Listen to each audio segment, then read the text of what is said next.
Good morning friends, welcome to my channel civil service mania. मैं स्नीता। आज fundamental rights के part 2 लेकर मैं आई हूँ। पार्ट 1 में आपको लोगों को ऑलरेडी मैं पढ़ा चुकी हूँ आर्टिकल 12 से आर्टिकल 14। अब हम डिस्कशन करेंगे आर्टिकल 15 से आर्टिकल 18। आप लोगों के लिए ये बहुत ही इंटरेस्टिंग होने वाला है। दिल थाम के बैठिए। आर्टिकल 15 से आर्टिकल 18 हम बहुत ही अच्छी तरह से डिस्कशन करेंगे। अगर आप लोगों के लिए कुछ भी डाउट है मन में, और अगर अच्छा लगे तो ज़रूर कमेंट शेयर करिएगा, कमेंट दीजिएगा, लाइक कीजिएगा। अगर कुछ भी डाउट आया मन में तो मुझे कमेंट बॉक्स में ज़रूर पूछिएगा।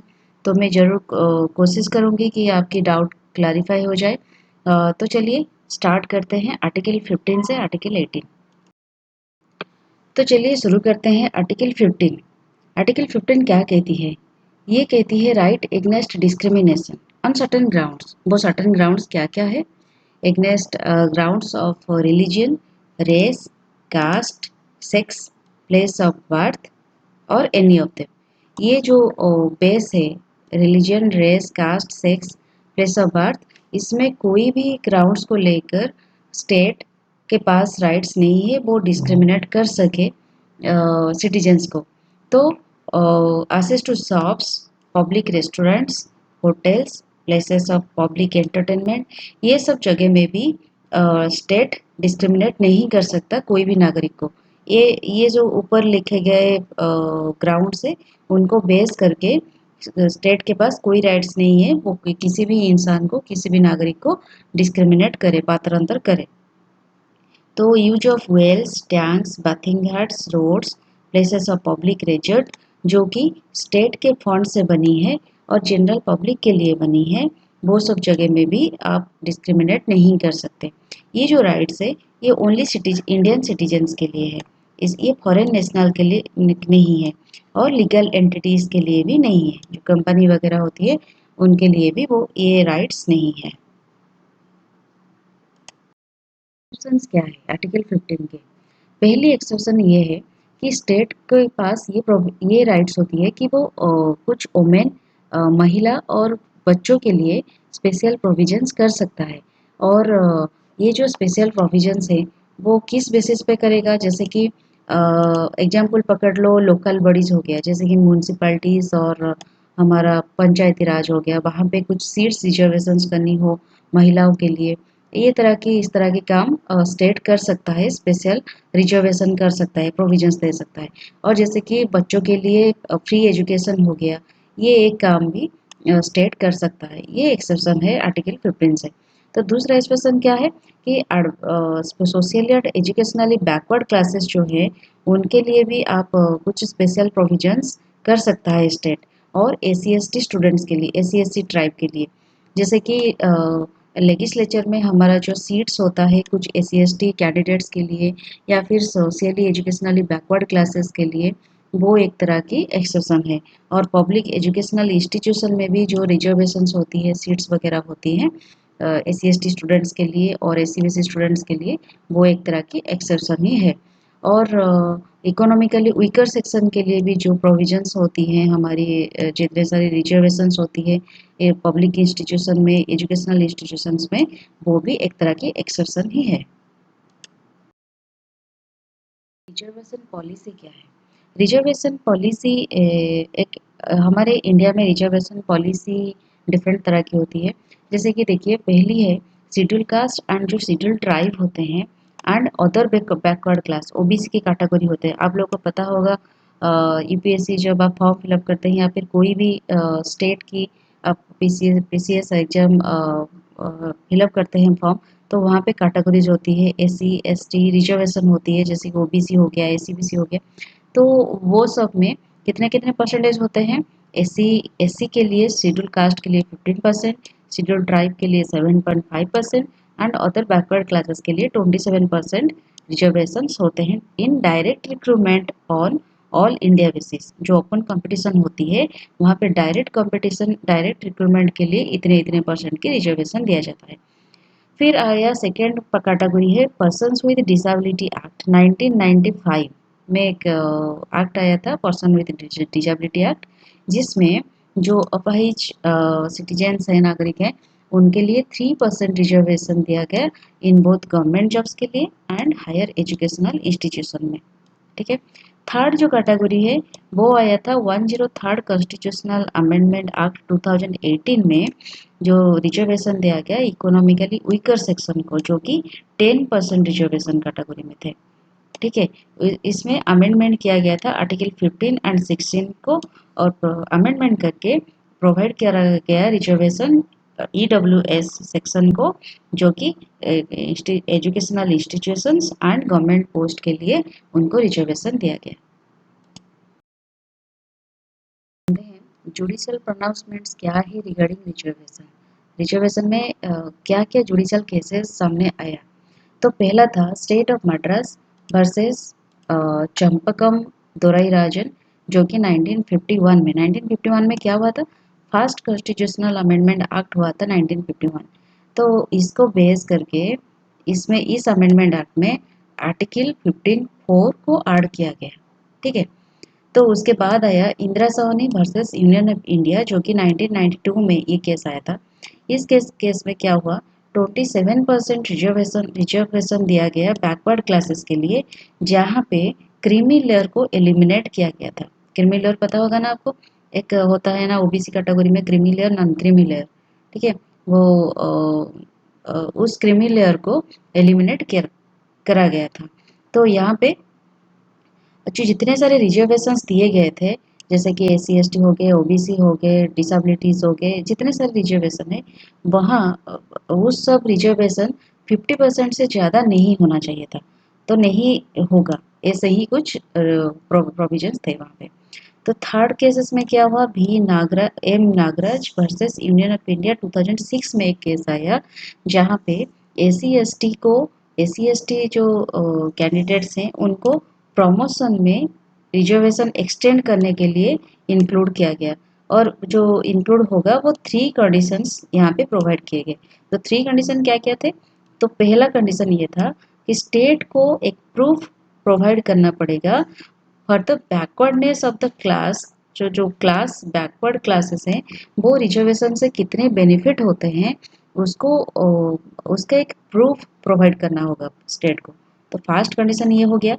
सेकेंड कंडीशन हो गया कि स्टेट को कुछ क्वांटिफाइबल डाटा शो करना पड़ेगा, कलेक्ट करना पड़ेगा, जो कि ये दिखाएगा कि रिजर्वेशन में कितना रिप्रेजेंट, जो कैटेगरी को रिजर्वेशन दिया जा रहा है उसमें पब्लिक एम्प्लॉयमेंट में उनका रिप्रेजेंटेशन कितना है। रिप्रेजेंटेशन बहुत कम है, इनएडिक्वेसी है। ठीक है। ये जो वर्ड है इनएडिक्वेसी ऑफ रिप्रेजेंटेशन, तो ये भी एक डाटा शो करना होगा स्टेट को। तो थर्ड जो पॉइंट है, थर्ड क्राइटेरिया क्या था कि स्टेट को ये भी दिखाना होगा कि एडमिनिस्ट्रेशन में अगर S C S T category हो गया, उनको अगर प्रमोशन में रिजर्वेशन दिया जाए तो एडमिनिस्ट्रेशन में कितना एफिशिएंसी बढ़ेगा या फिर घटेगा, ये चीज़ें भी दिखाना पड़ेगा स्टेट को। ये बहुत इंटरेस्टिंग था। तो फिर आया जर्नैल सिंह वर्सेस लक्ष्मी नारायण गुप्ता, 2018 में एक केस आया, जिसमें सुप्रीम कोर्ट ने ये कहा कि गवर्नमेंट को, स्टेट को ये ज़रूरत नहीं है बताने के लिए कि पब्लिक एम्प्लॉयमेंट में backwardness, demonstrate backwardness of public employees belong to schedule caste and schedule tribe में कितने बैकवर्डनेस है, प्रमोशंस के लिए कितने चाहिए, वो जो डाटा क्वांटिफाइबल डाटा है, ये ज़रूरत नहीं है देने के लिए। ठीक है। इसको कलेक्ट करने की ज़रूरत नहीं है। तो अब हम देखेंगे arguments in favour of reservation based on economic status. Economic status को बेस करके जो रिजर्वेशन दिया गया है उसके फेवर में क्या क्या आर्गुमेंट्स है अभी। तो पहली जो आर्गुमेंट है वो है need for new deprivation assessment criteria. तो इसका मतलब क्या है, देखिए, कास्ट कास्ट एक ऐसी चीज़ है, अभी भी हमारी सोसाइटी में बहुत सारे ऐसी जगह है जहाँ पे कास्ट को लेकर, कास्ट एक प्रोमिनेंट कॉज है इनजस्टिस के लिए, डिस्क्रिमिनेशन के लिए। बहुत सारे बैकवर्डनेस ऐसी जगह है जहाँ पे कास्ट को लेकर बैकवर्डनेस माना जाता है कि ये कास्ट है तो ये मतलब बैकवर्ड होगी ये कास्ट वाले लोग। तो जो कि नहीं होने चाहिए। कास्ट एक प्रोमिनेंट कॉज नहीं होना चाहिए बैकवर्डनेस डिसीजन लेने के लिए एक क्लास की, ठीक है। तो ये क्यों हो रहा है, क्योंकि एक वीकेनिंग लिंक्स रह रहा है सोसाइटी में between caste and class in changing circumstances, जिसका एक रीजन है ये, ठीक है। तो एक नया डेप्रिवेशन असेसमेंट क्राइटेरिया ये है। तो सेकेंड पॉइंट क्या है, in Ram Singh versus union of India जो केसेस आया था 2015 में, वहाँ पे सुप्रीम कोर्ट ने ये असर्ट किया कि सोशल डेफिशिएंसी में exist beyond the concept of caste. बहुत सारे ऐसे सोशल डेफिशिएंसीज है जैसे कि इकोनॉमिक स्टाटस हो गया, gender identity as in transgenders हो गया, जो कि beyond the concept of caste, यहाँ पे कास्ट काम नहीं करती। तो इसका एक न्यू यार्डस्टिक जो बैकवर्डनेस है सोसाइटी में, वो बैकवर्डनेस कास्ट सेंट्रिक से नहीं होके कुछ एक नया यार्डस्टिक उसका होना चाहिए। ओनली कास्ट सेंट्रिक की डेफिनेशन को पकड़ के हम एक सोसाइटी एक कास्ट को बैकवर्ड नहीं घोषित कर सकते। सो अगर ऐसा कुछ हुआ, कुछ नई मेजरमेंट को लेकर हम कुछ नया मेजरमेंट इवॉल्व होना चाहिए। अगर ऐसा कुछ हुआ तो मोस्ट डिस्ट्रेस्ड ग्रुप जो है और जो रियल बैकवर्ड पीपल है वो कुछ बेनिफिट पा सकते हैं गवर्नमेंट के जितने अफर्मेटिव एक्शंस आते हैं। तो ये सेकेंड पॉइंट। थर्ड पॉइंट क्या हो गया, increasing dissatisfaction among various sections. इसका मतलब क्या है, देखिए पॉलिटिकली जो क्लास इश्यूज होते हैं वो ओवर पावर्ड हो गए हैं कास्ट इश्यूज से। क्लास इश्यूज क्या है, जो कि मिडिल क्लास हो गया, upper upper middle class, rich class, poor class, ये सब ओवर पावर्ड कर रहे हैं कास्ट इश्यूज को, ठीक है। इसलिए बैरियर सेक्शंस में जितने सारे सेक्शंस हैं हमारे, बहुत सारे लोग हैं, उनसे उनके मन में डिससेटिस्फेक्शन क्रिएट हो रही है, और जो कि with similar or poorer economic status, ठीक है, but excluded from caste based reservation। जानते हैं जो इकोनॉमिक स्टेटस को बेस करके जो रिजर्वेशन दिया गया उसके एग्नेस्ट में क्या क्या आर्गुमेंट्स हो सकते हैं। तो पहले आर्गुमेंट ये है एग्नेस्ट इक्वलिटी नॉर्म। इसका मतलब क्या है, टू बैलेंस द माने मतलब बैकवर्ड क्लासेस, देखिए हमारे सोसाइटी में इंडिया में क्या होता है, बैकवर्ड क्लासेस के लिए कुछ रिजर्वेशन है, और वो जो रिजर्वेशन है जितने सारे बैकवर्ड क्लासेस के लिए रिजर्व SC ST हो गया, OBC हो गया, डिसेबिलिटी हो गया, जितने सारे रिजर्वेशन दिए गए हैं उनको कुल मिलाकर 50% होता है, 50% से ज़्यादा नहीं हो सकता। तो ये कह रहा है कि ये जो हम इक्वल बैकवर्ड क्लासेस को इक्वल अपॉर्चुनिटी दे रहे हैं रिजर्वेशन दे के, वो against right to equality of everyone else. Right to equality जो हमारे आर्टिकल 14 में था, राइट टू इक्वलिटी, उसके एग्नेस्ट में ये हो जा रहा है। तो सबको तो इक्वल चांसेस नहीं मिल रहा है ना। तो हम वो जो रिजर्वेशन वाले हैं वो भी सिटीजन हैं, और हम भी जनरल वाले हैं वो भी सिटीजन हैं। तो अगर उनके लिए कुछ रिजर्वेशन हो रहा है, रिजर्वेशन मिल रहा है उनको, तो ये उनको कुछ स्पेशल प्रोविजंस उनके लिए है। तो ये राइट टू इक्वलिटी इग्नेस्ट में आ गई ना बात। तो ये जो है उनको उन दोनों के बीच एक डिफरेंस होता है 50% की, ठीक है। अगर ये रिजर्वेशन कोटा 50% से ज़्यादा हो गया तो ये इक्वलिटी नॉर्म को ब्रीच करेगा, ठीक है। तो इसीलिए M Nagaraj versus union of India जो कि 2006 में एक केसेस आया था, एक कॉन्स्टिट्यूशन बेंच बैठी जिन्होंने कहा कि equality is a part of the basic structure of the constitution. जो राइट टू इक्वलिटी है वो एक कॉन्स्टिट्यूशन की बेसिक स्ट्रक्चर है। अगर हम 50% ceiling is a constitutional requirement, अगर हम वो ये प्रोवाइड नहीं किए बैकवर्ड क्लासेस को, तो जो इक्वल अपॉर्चुनिटी इंसान को दिए जाने वाले हैं वो कॉन्सेप्ट कोलैप्स हो जाएगी, उन्होंने ये कहा। यहाँ पे सेकेंड पॉइंट क्या है, नो अंडर रिप्रेजेंटेशन। इसका मतलब क्या है, इसका मतलब है, देखिए upper caste is adequately represented in public employment.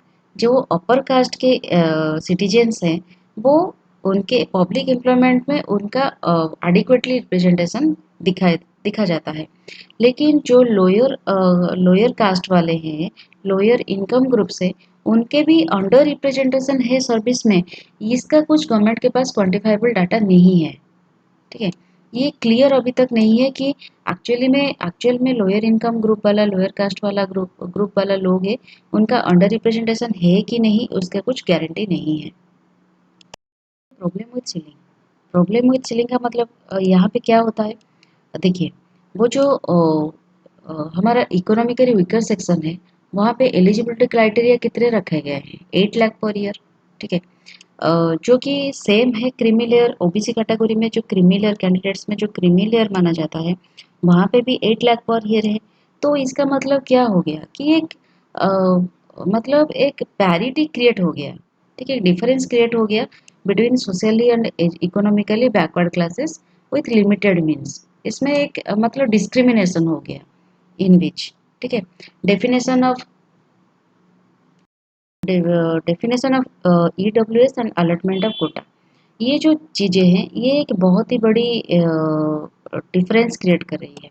जैसे कि देखिए, हमारे जो ईडब्ल्यूएस की कैटेगरी है, इकोनॉमिकली वीकर सेक्शन की कैटेगरी के पीपल है, उसका जो डेफिनेशन दिया गया है हमारे अभी कॉन्स्टिट्यूशन में, वो थोड़ा बहुत ही ब्रॉड है और उसमें बहुत सारे लोग एक साथ आ रहे हैं, बहुत सारे पॉपुलेशन को ये रिप्रेजेंट कर रहा है ईडब्ल्यूएस। क्योंकि देखिए, families below poverty line and ones with income of 8 lakh per annum is in the same category। तो आप लोग देख पा रहे हैं कि 8 लाख फॉर इनकम एक बहुत ही मतलब एक बहुत ही बुरा अमाउंट नहीं है, एक ठीक ठाक अमाउंट है। और पॉवर्टी लाइन में के साथ, पॉवर्टी बिलो पॉवर्टी लाइन के साथ उसको कंपेयर करना कितने दूर सही है, आप लोग समझ पा रहे होंगे। क्योंकि बिलो पॉवर्टी जो पुअरर पर्सन है, उनको सेम रिजर्वेशन मिलना, और ईडब्ल्यूएस सेक्शन को जो 8 लाख पर इनकम इनकम कर रहा है उसको भी सेम रिजर्वेशन देना कितना सही है, ये आप लोग समझ पा रहे होंगे। And reservation for SC ST and non creamy layer among OBC, ये भी सेम कोरिलेशन में आप कंपेयर कर सकते हैं। ठीक है, एससी एसटी के जो रिजर्वेशन होते हैं और नॉन क्रीमी लेयर के जो ओबीसीज होते हैं उनको भी विद द रेस्पेक्टिव पॉपुलेशंस। तो challenges in the identification of, the next point है challenges in the identification of beneficiaries. तो हमारे कंट्री में जितने सारे पॉपुलेशन टैक्स देते हैं वो बहुत ही लो है, due to misrepresentation of income. सबका इनकम रिप्रेजेंटेड नहीं हो रहा है सोसाइटी में। गवर्नमेंट के लेवल में इनकम टैक्स जो कैटेगरी है वहाँ पे रिप्रेजेंट ठीक से नहीं हो रहा है। तो implementing economic eligibility criteria would be A bureaucratic nightmare. ठीक है, ये जो चीज़ें हैं इकोनॉमिक एलिजिबिलिटी लेकर हम जो वो रिजर्वेशन स्टाटस दे रहे हैं, वो कितने सही है कितने गलत है, ये आप लोग अंदाज़ा लगा सकते हैं।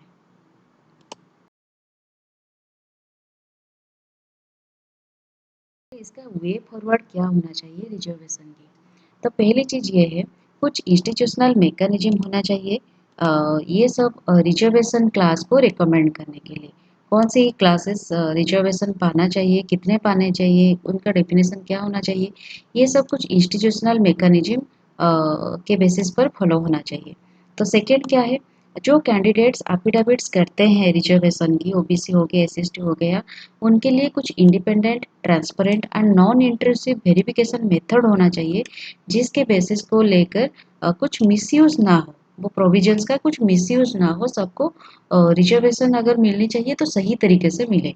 ठीक है, तो उसके बाद क्या हुआ, लॉजिक प्रोवाइडिंग रिजर्वेशन जो इकोनॉमिकली बैकवर्ड पीपल है can further be carefully extended to exclude the creamy layers. जो S C S T group में जो क्रीमी लेयर्स है उनको एक्सक्लूड किया जा सके। और क्या है, प्राइवेट सेक्टर में कुछ प्राइवेट सेक्टर में भी ये रिजर्वेशन की कुछ सही तरीके से इम्प्लीमेंट हो, फॉर्मलाइजेशन हो, बेटर जॉब्स हो प्राइवेट सेक्टर में, ये चीज़ें भी ध्यान रखा जाए। और लॉन्ग टर्म सॉल्यूशन के लिए क्या होना चाहिए, कुछ मेजर इश्यूज, मतलब कास्ट को लेकर रूरल एरियाज में जो मेजर इश्यूज रहते हैं उनको सॉल्व किया जाए, प्राइवेट सेक्टर में मोर जॉब क्रिएशन किया जाए, स्किल क्रिएशन किया जाए एंड एजुकेशन के ऊपर फोकस दिया जाए, ये सब वे फॉरवर्ड होना चाहिए। आर्टिकल 15 हमारी ख़त्म हो गई। अब चल रही है, जानते हैं आर्टिकल 16 के बारे में। आर्टिकल 16 क्या कहता है? आर्टिकल 16 कहता है right to equality of opportunities in matters of public employment. Public employment, government में जितने सारे जॉब्स है, गवर्नमेंट जॉब्स है, पब्लिक एम्प्लॉयमेंट जॉब है, उसमें हर एक नागरिक को इक्वल अपॉर्चुनिटी दिया जाए, उसकी राइट के बारे में आर्टिकल 16 कहता है। ठीक है, तो ये ओनली इंडियन सिटीजन्स के लिए अवेलेबल है। एक मंडल कमीशन नाम की कमीशन अपॉइंटमेंट करा गया 1979 में अंडर आर्टिकल 340। ये किस लिए अपॉइंटमेंट किया गया? इसलिए कि जितने सारे socially and educationally backward section है, उन सेक्शन के लोगों के लिए उनका पॉपुलेशन जानने के लिए और पॉपुलेशन की कंडीशंस जानने के लिए और उनके एडवांसमेंट के लिए क्या मेजरमेंट हो सकती, क्या मेजर्स हो सकती है, वो सब देखने के लिए, इन्वेस्टिगेट करने के लिए अंडर आर्टिकल 340 मंडल कमीशन अपॉइंटमेंट करा गया। तो वो आइडेंटिफाई करे किए कि 52% पॉपुलेशन है, 52% पॉपुलेशन इंडिया के बैकवर्ड है। तो 1990 में बीपी सिंह की गवर्नमेंट आई। उस गवर्नमेंट ने 27% रिजर्वेशन दे दी ओबीसी को इन गवर्नमेंट जॉब्स। ठीक है, तो 1991 में नरसिंह राव की गवर्नमेंट आई। उस गवर्नमेंट में क्या किया? बैकवर्ड क्लासेस में एक मोस्ट बैकवर्ड क्लास की इंट्रोडक्शन की। तो उन्होंने और एक काम भी किया, जो अपर कास्ट के लोग हैं, वो अपर कास्ट में जो पुअरर सेक्शन है, उनको 10% की रिजर्वेशन दे दी। फिर क्या हुआ? एक बात ये आप देखिए, ये जो मंडल कमीशन है, उसका Indira Sahni versus union of India case, इस केस को शॉर्ट फॉर्म में मंडल कमीशन बोलते हैं। ठीक है, इसमें क्या हुआ? सुप्रीम कोर्ट में स्टिक किया उसका जो डिसीजन है कि बैकवर्ड क्लासेस में जो गवर्नमेंट बैकवर्ड क्लासेस की रिजर्वेशन के लिए जो गवर्नमेंट पॉलिसीज़ है, वो पॉलिसीज़ क्या क्या होनी चाहिए, उस डिसीजन पे सुप्रीम कोर्ट ने स्टिक किया। तो वो क्या क्या पॉलिसी थे? जैसे कि फर्स्ट पॉलिसी था पॉवर्टी। रिजर्वेशन में पॉवर्टी एक मेन क्राइटेरिया होगी। ठीक है, पॉवर्टी एक मेन क्राइटेरिया होगी किसी भी रिजर्वेशन में। तो सेकेंड पॉइंट क्या है? इसमें रिजर्वेशन में क्रीमी लेयर की कंसेप्ट को इंट्रोड्यूस किया गया। थर्ड पॉइंट क्या था? जो अपर कास्ट के लोग होते हैं जितने सारे, उनको हम जो पिछले साइड में देखा कि 1991 में जो गवर्नमेंट आई थी, उन्होंने एक 10% रिजर्वेशन दी अपर क्लास की जो लोग थे उनमें। अपर कास्ट के लोगों में जो पुअर क्लासेस थे, मतलब वो जो धनी लोग होते हैं, सॉरी अपर कास्ट जितने सारे जनरल कैटेगरी के लोग होते हैं, उसमें जो गरीब कैटेगरी के लोग हैं, उनको 10% की रिजर्वेशन दिया जा रहा था। वो चीज़ें को रिजेक्ट किया गया इसमें, रिजर्वेशन को, कि इसका वजह क्या थी? क्योंकि उनका मानना यही था कि जो अपर कास्ट के लोग हैं, उनको सोसाइटी में ज़्यादा कुछ सफ़र करना नहीं होता है। उनको अच्छे खासा सम्मान मिलती है, अच्छी खासी सबको सब उनको अच्छी नज़र से देखते हैं, अच्छी खासी अपॉर्चुनिटी मिलती है, अच्छी रिप्रेजेंटेशन होती है पॉपुलेशन में। तो इसी वजह से उनको रिजेक्ट किया गया इस चीज़ों को। तो फोर्थ पॉइंट थी क्या कि जो रिजर्वेशन की कैटेगरी है, रिजर्वेशन ओनली एंट्री लेवल में दिया जाने वाला है और प्रमोशन लेवल में इसका रिजेक्शन किया जाएगा। तो फिफ्थ पॉइंट थी, एक ही साल में रिजर्वेशन, जितने सारे रिजर्वेशन है उसका कुल मिलाकर 50% से ज़्यादा नहीं होना चाहिए। तो ये सब कुछ क्राइटेरिया थी और गवर्नमेंट की पॉलिसीज़ थी। ठीक है, तो उसके बाद क्या हुआ कि गवर्नमेंट ने सुप्रीम कोर्ट ने गवर्नमेंट को डायरेक्ट किया एक स्टैट्यूटरी बॉडी कॉन्स्टिट्यूट करने के लिए। तो उसका नाम क्या था? National commission for backward classes. ये जो स्टैट्यूटरी बॉडी है, ये डिसाइड करेगी कि कौन सी क्लास रिजर्वेशन में इंक्लूड होगा और कौन सी क्लास एक्सक्लूड होगा। ठीक है, तो आर्टिकल 16 के एक्सेप्शंस क्या है? तो पहली एक्सेप्शन ये है कि स्टेट के पास ये राइट्स होती है कि वो कुछ प्रोविजंस कर सके। जैसे कि बैकवर्ड क्लासेस ऑफ सिटीजन्स जो होते हैं, नागरिक में जो बैकवर्ड क्लासेस है, उनको किसको अपॉइंटमेंट रिजर्व अपॉइंटमेंट देने के लिए किस कैटेगरी का रिजर्वेशन किया जाए, कोई कौन सी बैकवर्ड क्लासेस के फेवर में वो प्रोविजंस आए, ये सब स्टेट के पास राइट्स होती है, स्टेट ये सब प्रोविजंस कर सकता है। तो सेकंड पॉइंट क्या है, तो प्रमोशन में कौन सी सीनियरिटी बेसिस को लेकर प्रमोशन दिया जाए, तो फिर कौन सी रिजर्वेशन कैटेगरी को इस प्रमोशन के लिस्ट में डाला जाए, फिर understate in favour of schedule caste, कौन सी शेड्यूल कास्ट और शेड्यूल ट्राइब के बेसिस पर और सीनियरिटी के उनके सीनियरिटी के बेसिस पर किसको प्रमोशन मिले, ये सब चीज़ें भी स्टेट प्रोवाइड कर सकता है। स्टेट के पास ये प्रोविजंस होती है, स्टेट ये सब डिसाइड कर सकता है अपने तरफ से। जो एडिक्वेटली रिप्रेजेंट नहीं कर रहे हैं स्टेट की गवर्नमेंट सर्विस में, तो गवर्नमेंट के पास ये प्रोविजंस होती है कि वो अपने हिसाब से ये सब कुछ हैंडल कर सके।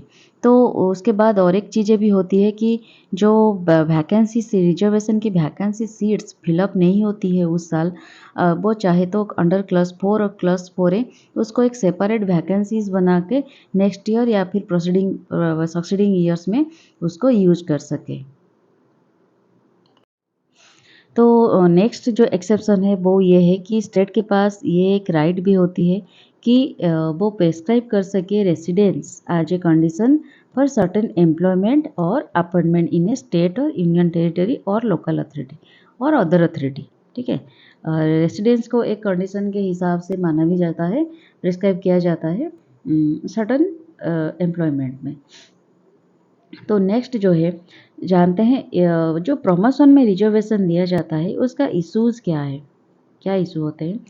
इंदिरा सावनी केसेस में सुप्रीम कोर्ट ने ये बता दिया कि प्रमोशन में कोई भी रिजर्वेशन एक्सटेंड नहीं होगी। प्रमोशन केसेस में इनिशियली एंट्री लेवल में तो हो जाती है, लेकिन प्रमोशन में ये नहीं होगी। बट ये जो केस, ये जो उसकी सुनाई थी, ये ओवररूल्ड किया गया इन 77th कॉन्स्टिट्यूशनल अमेंडमेंट एक्ट जो कि 1995 में आई। उसमें सुप्रीम कोर्ट ने ये कहा, आर्टिकल 16(4)(a) को इंट्रोड्यूस किया गया। इसके तहत ये कहा गया कि आप प्रमोशन में रिजर्वेशन इंक्लूड कर सकते हैं इन केस ऑफ SC और ST category. Schedule caste, schedule tribe में रिजर्वेशन प्रमोशन में हो सकती है। फिर क्या हुआ, Ajit Singh versus state of Punjab, ये जो केस था उसमें सुप्रीम कोर्ट ने स्टिक किया 77th अमेंडमेंट एक्ट पर स्टिक किया और एक इंट्रोड्यूस किया कैचअप रूल। कैचअप रूल क्या था, जो SC ST कैंडिडेट है, ठीक है, SC ST कैंडिडेट्स जो कि बहुत ही उनके बैचमेट के हिसाब से बहुत ही जल्दी प्रमोटेड हो गए हैं सर्विस में, उनके सीनियरिटी लेवल को कोर्ट ने रिस्टोर कर दिया। ठीक है, ये कैचअप रूल की वजह से। लेकिन 85th जो अमेंडमेंट एक्ट आई 2001 में, वहाँ पे पार्लियामेंट ने कैचअप रूल को नेगेट कर दिया और उन्होंने इंट्रोड्यूस किया प्रमोशन विथ कंसिक्वेंशियल सीनियरिटी। तो इसको हम बहुत ही सिंपली तरीके से समझते हैं। प्रमोशन विथ कंसिक्वेंशियल सीनियरिटी क्या है। सपोज आपके एक डिपार्टमेंट में 100 सैंक्शन पोस्ट है, ठीक है, उसमें 30 जो है वो अनरिजर्व्ड कैंडिडेट्स के लिए वो ऑक्यूपाई कर दिए गए हैं। ठीक है, उसमें माना कि 15 कैंडिडेट्स हैं वो रिजर्व कैंडिडेट्स हैं। ठीक है, और 55 पोस्ट जो है वो वैकेंट है। ठीक है, अब लोग हिसाब लगा लीजिए अपने तरीके से। 100 पोस्ट है, वहाँ पे 30 ऑलरेडी अनरिजर्व कैंडिडेट को मिल गया है, 15 रिजर्व कैंडिडेट को मिल गया है और 55 जो पोस्ट है वो वैकेंट है। ये जो वैकेंट पोस्ट है वो बोथ रिजर्व और अनरिजर्व कैटेगरी में कुल मिलाकर है। आपको लोग को सपोज कर लीजिए रिजर्वेशन है 30% उस गवर्नमेंट जॉब में।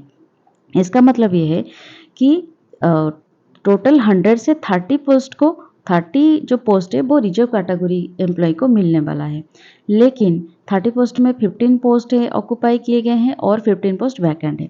तो इसका मतलब क्या है, तो गवर्नमेंट के हिसाब से क्या होगी, पार्लियामेंट ने जो प्रमोशन विद कंसिक्वेंशियल सीनियरिटी उसके हिसाब से जो रिजर्व कैटेगरी के एम्प्लॉय है लेकिन जूनियर है अपने बैचमेट से, जनरल कैटेगरी के जो बैचमेट है उनसे जूनियर है, लेकिन वो रिजर्व कैटेगरी में उनके वैकेंट है, वो पोस्ट वैकेंट है। तो ये जूनियर कैटेगरी के SC ST रिजर्वेशन की जो एम्प्लॉय है उसको प्रमोशन मिल जाएगी। ठीक है, वो सीनियर लेवल के पोजीशन पे प्रमोशन मिल जाएगी और उसको सीनियर भी माना जाएगा और जनरल कैटेगरी के एम्प्लॉय के हिसाब से। समझ में आ रहा है जो मैं पढ़ा रही हूँ? तो नेक्स्ट क्या हुआ, faculty of AIIMS versus union of India, जो कि जुलाई 2013 में एक केस आया।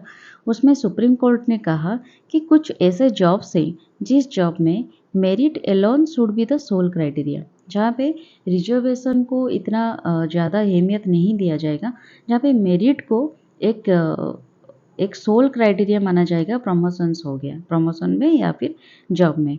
इन 2019 में सुप्रीम कोर्ट ने सेंट्रल गवर्नमेंट की कुछ जॉब्स में सेंट्रल गवर्नमेंट को ये परमिट किया कि SC ST एम्प्लॉयज़ को आप प्रमोशन में रिजर्वेशन दो। ठीक है, तो आपके दिमाग में ये बात ज़रूर आ रही होगी कि जॉब में प्रमोशंस में रिजर्वेशन क्या ज़रूरी होना चाहिए? ये एक बात ज़रूर आना आपके दिमाग में आ रहा होगा। और कभी-कभी इंटरव्यू में ये बात भी पूछे जाते हैं कि आप लोग बताओ आपकी राय क्या है? तो उसमें आप क्या कह सकते हो? तो देखिए, कुछ पॉइंट्स हम उसके फ़ेवर में हो सकते हैं। हर एक चीज़ के 2 साइड्स होते हैं, एक फ़ेवर में होते हैं और एक एगेंस्ट में होते हैं। तो पहले हम फ़ेवर के देखते हैं। फेवर की पॉइंट ये है, बहुत सारे ऑप्रेस्ड क्लासेस हैं हमारे सोसाइटी में और आप लोगों को तो पता है हमारी जो सोसाइटी है वो कास्ट सेंट्रिक सोसाइटी भी है। तो कास्ट को लेकर भी बहुत मतलब बहुत ही लोग ऑप्रेस्ड होते हैं सिर्फ कास्ट को भी लेकर। तो उन लोगों को के लिए भी इक्वल अपॉर्चुनिटी मिलना बहुत ज़रूरी है सोसाइटी में, अगर सोसाइटी का डेवलपमेंट आप देखना चाहते हो। तो उनके लिए एक इक्वल अपॉर्चुनिटी लाना बहुत ज़रूरी है। इसलिए रिजर्वेशन करना और प्रमोशन में भी रिजर्वेशन देना एक ज़रूरी हो जाती है। फिर SC ST जो कैटेगरी है, उनके जो बच्चे हैं, लोग हैं, उनका भी बहुत ही कम रिप्रेजेंटेशन होती है एट सीनियर लेवल्स में। बहुत डिस्क्रिमिनेशन होती है जॉब लेवल में। जैसे कि आप लोगों को पता है कि कास्ट को ज़्यादा मान्यता कभी-कभी दिया जाता है। ऐसे भी होता है, बहुत एजुकेटेड लोग होते हैं फिर भी कास्ट को वो बहुत नीचे तरीके से देखते हैं। तो जॉब में भी कभी-कभी ये दिखाई देती है। तो इसलिए सीनियरिटी लेवल में भी SC ST में बहुत ही कम रिप्रेजेंटेशन होती है। तो उसके बाद cases of efficiency and merit, SC ST के लोगों को अगर कम अपॉर्चुनिटी मिले तो उनके मेरिट्स में भी बहुत ही मेरिट भी घटेगा उनका, वो बहुत ही अच्छा नहीं कर पाएँगे एग्ज़ाम में या फिर उनके जॉब के क्षेत्र में। तो एफिशिएंसी भी बहुत कम होती है इन लोगों को। तो ये सब इसीलिए उनको प्रमोशन में भी रिज़र्वेशन देने के लिए उसके फ़ेवर में ये सारे पॉइंट्स हो सकते हैं। तो इसके एगेंस्ट में क्या आर्गुमेंट्स होना चाहिए? ये एक बहुत ही मेजर एगेंस्ट में आर्गुमेंट्स है कि it is not a fundamental right. ठीक है, तो जो जनरल कैटेगरी के लोग हैं उनके लिए एक बहुत ही राहत मिली होगी कि ये एक फंडामेंटल राइट नहीं है कि प्रमोशन में आप उनको कुछ रिजर्वेशन दो। ठीक है, तो उसका कंक्लूजन, वे फॉरवर्ड कंक्लूजन क्या होनी चाहिए? ये कि इसका कंक्लूजन ये होना चाहिए कि एम्प्लॉयमेंट में या फिर पोजीशन में अगर हम बढ़वा दे दें, उनको रिजर्वेशन दे दें, ये सोशल में हमारी सोसाइटी में जो डिस्क्रिमिनेशन होती है लोगों के बीच में, सो दिमाग में कास्ट को लेकर, क्लास को लेकर एक चीज़ें रहती हैं, वो सब चीज़ें ख़त्म नहीं हो जाएगी अगर एम्प्लॉयमेंट में हम उनको रिजर्वेशन दे देते हैं। ये एक सिंगल यार्डस्टिक नहीं बन सकती। एक बैकवर्डनेस को कैलकुलेट करने के लिए ये सारी चीज़ें एक सिंगल यार्डस्टिक माना नहीं जा सकता। तो इसके लिए हमें और भी इन्वेस्टिगेट करना पड़ेगा और भी मेजर्स लेने पड़ेंगे, क्या-क्या चीज़ें हैं बैकवर्डनेस को कैलकुलेट करने के लिए। तो रिजर्वेशन इन प्रमोशन में affect the efficiency of administration. Administration की एफिशिएंसी को भी ये बहुत ही कम कर सकता है, ये जो रिजर्वेशन प्रमोशन में अगर हम दे देते हैं। तो तो यहाँ पे हमारा आर्टिकल 16 ख़त्म हो गया। अब आर्टिकल 17 की तरफ चलते हैं। तो आर्टिकल 17 क्या है? Abolition of untouchability. अब जो अस्पृश्यता है उसके एबोलिशन करना ही आर्टिकल 17 है। हमारे कॉन्स्टिट्यूशन में अनटचेबिलिटी को एबोलिश किया गया है। जो सोसाइटी जो ग्रुप को हम ह्यूमिलिएट करते हैं, जो ह्यूमिलिएट होते हैं, जो उनके ऊपर टॉर्चर किया जाता है, जिनको बहुत ही सब क्षेत्र में डिस्क्रिमिनेशन किया जाता है, उस प्रैक्टिस को कॉन्स्टिट्यूशन से एबोलिश किया गया है। और कोई भी जगह में कोई भी पर्सन को अगर इस तरह के फेसेस करना पड़ रहा है या फिर कोई भी जगह यहाँ ये सब प्रैक्टिस होता है, तो ये बहुत ही ऑफेंस पनिशेबल है अकॉर्डिंग टू लॉ। ठीक है, दंडनीय अपराध है। तो ये जो आर्टिकल है बहुत ही खास है। क्यों खास है? क्योंकि ये आर्टिकल अडॉप्ट किया गया था with the cries of Mahatma Gandhi की जय। ठीक है, अनटचेबल आपको पता होगा, जो महात्मा गांधी है वो पिताजी ने अनटचेबिलिटी को बहुत घृणा कर रहे थे। वो अबोलिश हर एक जगह में वो नारा दे रहे थे कि अनटचेबिलिटी को अबोलिश किया जाए। ठीक है, ये जो अनटचेबिलिटी टर्म है ये इसको कहीं पे भी डिफाइन नहीं किया गया है। जैसे कि कॉन्स्टिट्यूशन में ना कि कोई एक्ट में इसको इस टर्म को डिफाइन किया गया है। फिर भी इसको एक पार्लियामेंट में पास किया गया एक एक्ट जिसका नाम था अनटचेबिलिटी और ऑफेंस एक्ट 1955, और बाद में इस एक्ट को 1976 में इस एक्ट को रीनेम किया गया protection of civil right act 1955। तो ये तो protection of civil right act 1955 है क्या? तो इसके बारे में डिटेल्स में जानते हैं। ये जो प्रोविजंस हैं, ये जो एक्ट है ये अनटचेबिलिटी एग्नेस्ट अनटचेबिलिटी जो राइट्स है इसको इस प्रोविजन को स्ट्रॉन्ग बनाता है ये एक्ट। तो अगर किसी भी पर्सन को सुप्रीम कोर्ट के हिसाब से, कॉन्स्टिट्यूशन के हिसाब से, अगर किसी पर्सन ने कन्विक्ट हुआ, ठीक है, a person convicted to the offence of untouchability, untouchability के काम में ऑफेंसिव काम किया, तो उसको पार्लियामेंट या फिर स्टेट लेजिस्लेचर की इलेक्शन में भी उस कैंडिडेट को डिस्क्वालीफाई कर दिया जाएगा। ठीक है, इस तरह के भी प्रोविजंस है कॉन्स्टिट्यूशन में। तो अनटचेबिलिटी एक ऐसी चीज़ है जिसको भी मतलब एक कॉग्निजेबल ऑफेंस है। ये कॉग्निजेबल ऑफेंस का मतलब कि विदाउट मैजिस्ट्रल वारंट पुलिस ऑफिसर आपको अरेस्ट कर सकते हैं।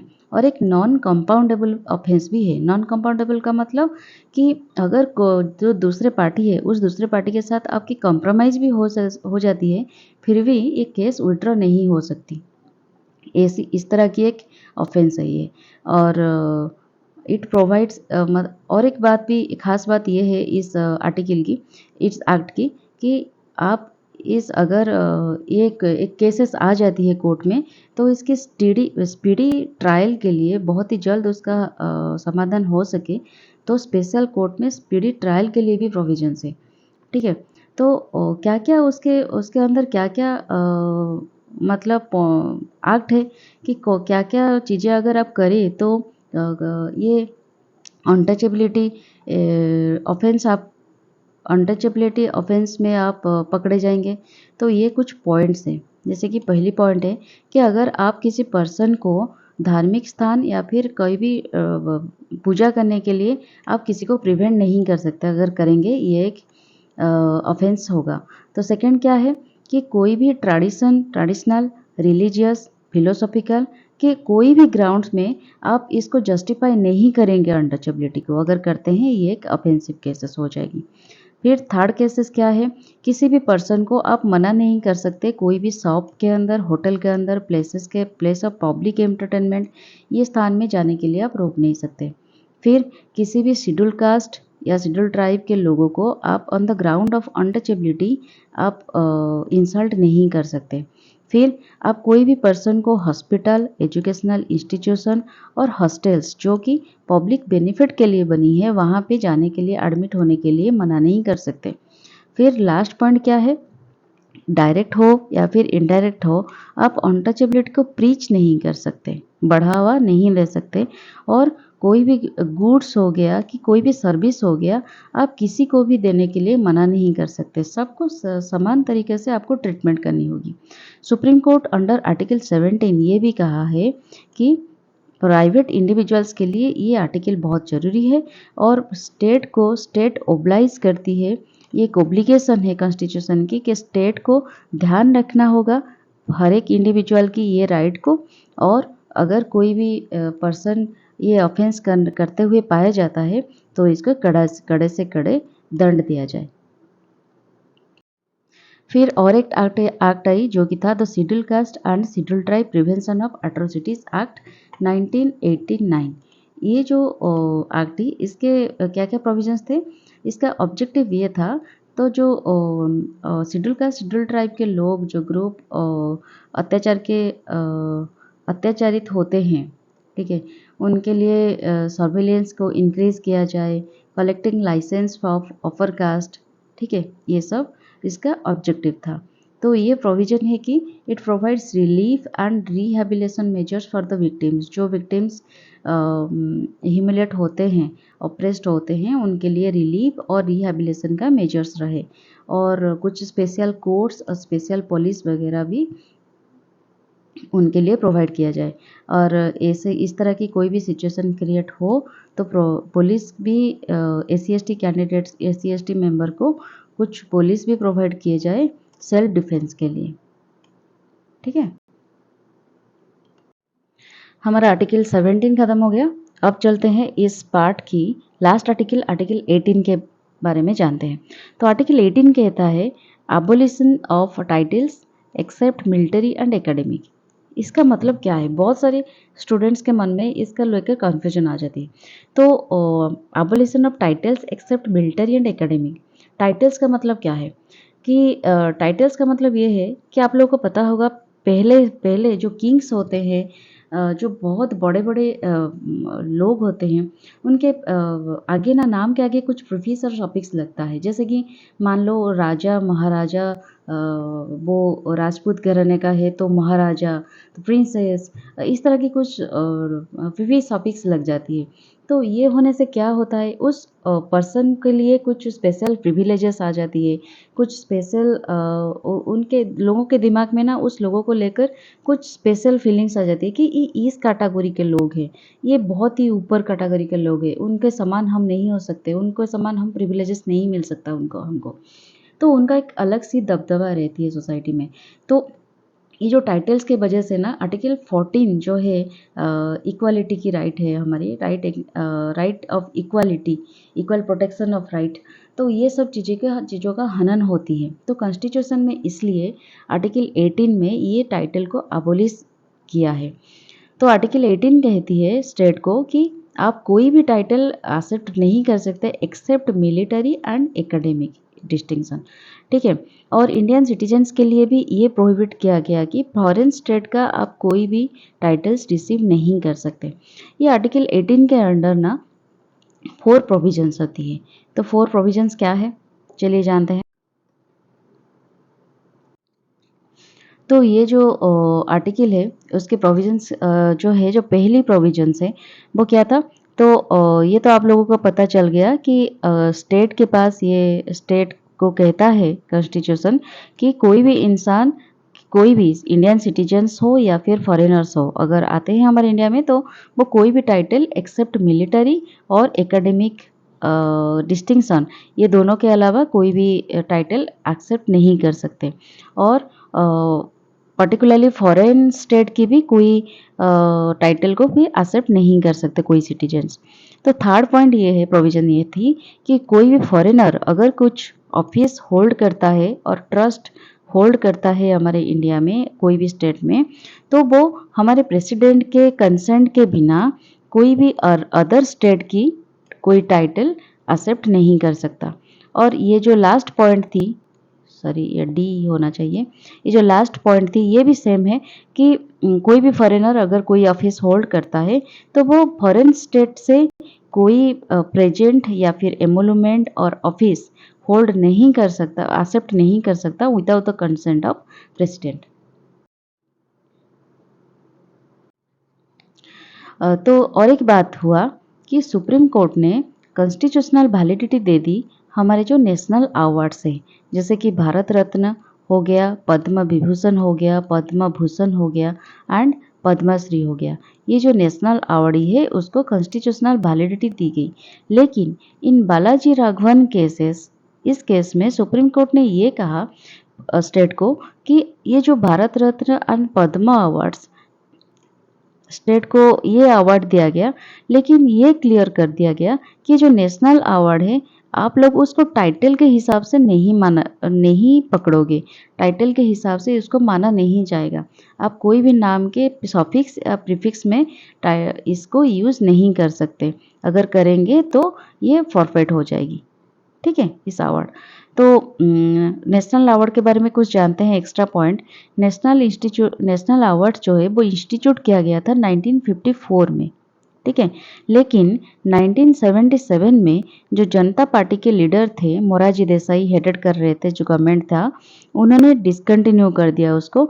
लेकिन फिर जब इंदिरा गांधी की गवर्नमेंट आई 1980 में, वो इसको अगेन रिवाइव कर दिया नेशनल अवार्ड को। तो ये थी हमारी पार्ट 2 की फंडामेंटल राइट्स की पार्ट 2 वीडियो अब ख़त्म हो गई। आप लोगों को बहुत बहुत धन्यवाद। अगर वीडियो अच्छी लगे तो ज़रूर कमेंट करिएगा, शेयर करिएगा, लाइक करिएगा और नोटिफिकेशन बेल दबाना मत भूलिएगा। आज के लिए इतना ही। पार्ट 3 के लिए स्टे ट्यून्ड। Thank you. जय हिंद।